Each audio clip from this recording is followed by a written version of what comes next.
The vacancy of the Apostolic See occurs when the Pope dies or resigns. With the death of Pope Francis on April 21, 2025, this period began, during which the governance of the Church is assumed by the College of Cardinals, with limited functions. The Cardinal Camerlengo, currently Kevin Joseph Farrell, is responsible for officially verifying the death of the Pope, sealing his apartments, and organizing the preparations for the funeral and the conclave. After the death of the Pope, 9 consecutive masses, known as Novendiales, are celebrated in suffrage for the soul of the deceased pontiff. During this period, the body of the Pope lies in state in St. Peter's Basilica, allowing the faithful to pay their last respects. The funeral takes place between the 4th and 6th day after death. In the case of Francis, he had requested a simpler funeral, and to be buried in the Basilica of Santa Maria Maggiore, rather than in the Vatican grottos. During the Novendiales, the cardinals participate in general congregations, where they discuss the state of the Church and future challenges. These meetings also serve to organize the logistical details of the conclave. The Apostolic Constitution, Universi Dominici Gregis, promulgated by John Paul II and updated by Benedict XVI, establishes that the conclave must begin between 15 and 20 days after the vacancy of the see and may be brought forward if all the cardinal electors are present. The College of Cardinals is composed of all the cardinals of the Church, but only those under the age of 80 on the date of the vacancy of the see have the right to vote in the conclave. In 2025, there will be 135 cardinal electors, representing various regions of the world, reflecting the diversity of the Catholic Church. The conclave begins with the Mass Pro Eligendo Romano Pontifice, celebrated in St. Peter's Basilica.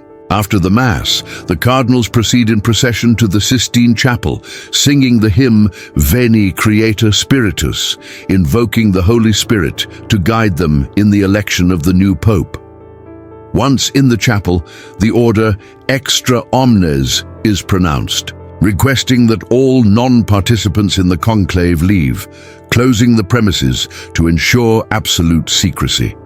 The cardinal electors are housed in the Casa Santa Marta inside the Vatican and remain isolated from the outside world throughout the Conclave. Each day there may be up to 4 votes, 2 in the morning and 2 in the afternoon. To be elected, a candidate must obtain a 2/3 majority of the votes. If after 33 ballots no candidate has achieved this majority, only the 2 candidates with the most votes in the last ballot remain eligible, and a 2/3 majority is still required. The conclave is a highly secretive process. Cardinals take an oath of secrecy, pledging not to reveal any information about the deliberations. Any violation of this oath may result in excommunication. During the conclave, cardinals are not allowed access to the media, and any attempt at outside interference is strictly forbidden. After each vote, the ballots are burned in a special oven in the Sistine Chapel. If no candidate is elected, a chemical is added to produce black smoke, signaling to the world that the election is not yet complete. When a new pope is elected, the smoke is white, indicating that the Church has a new leader. Once elected, the new pope is asked, "Do you accept your canonical election as Supreme Pontiff?"